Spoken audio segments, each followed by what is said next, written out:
до една майка за кралиците на красотата. Съобщавате ми с безумна радост, че вашата дъщеря е избрана за кралица на красотата и като че ли очаквате и моите поздравления. Мен ме е срам дори да пиша за това, а вместо поздравление ви изказвам дълбоко съболезнование.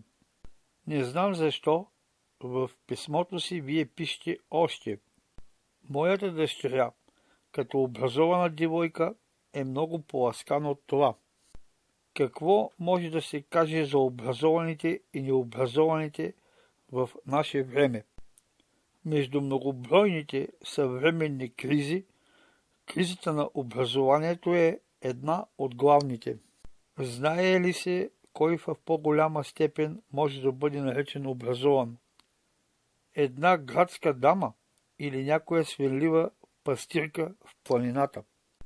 По този въпрос трудно може да се постигне съгласие, докато не се върнем към народното разбиране за образованието и не кажем заедно с народа: образован е този, който има образ, а който няма образ, не е образован, където и да живее, каквото и положение да заема, каквато и камаха знание да носи в главата си.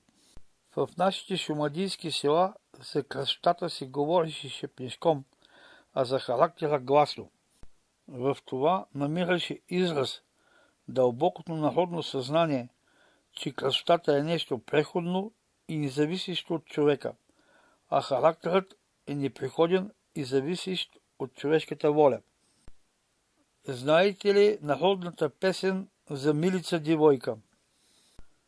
Не съм вила, самовила, облаци да сбирам, а девойка пред себе си да гледам. Избирането на кралици на красотата е модерен обичай на древните латински народи. Всъщност, това е само една изкусно прикрита търговия с бели рубини. Известна ли ви е съдбата на много от тези кралици? Колко страшна е тя? Незаконни бракове, извънбрачни деца, горките, сензационни бракоразводни дела, самоубийства. Ето ви рубриката, в която обикновенно присъстват кралиците на красотата. Нима и вашата дъщеря?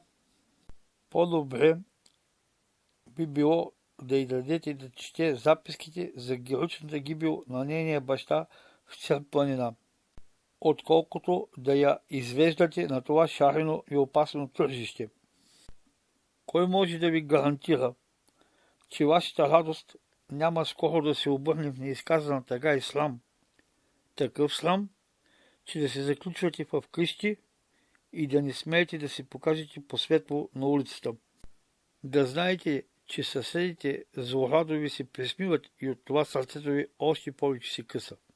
От всички изкушения, които човек има да преодолява по отношение на самия себе си, красотата е най-голямото. Преодолели са го света Екатерина, света Варвара, света Анастасия, света Петка и много други, които са разпознали в себе си една по-възвишена красота от външната. А дали ще може да го преодолее вашата дъщеря, която няма здрави духовни възгледи и която освен това доброволно е излязла на това тържище на красотата? Нека й помогне силният Бог.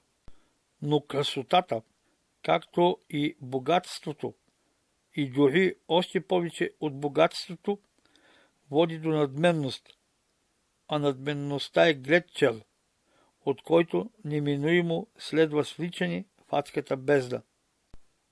Американските кинопродуценти са измислили съвсем произволно и най-вече заради по-голяма печалба, че предателят Юда бил най-красивият от 12-те апостоли.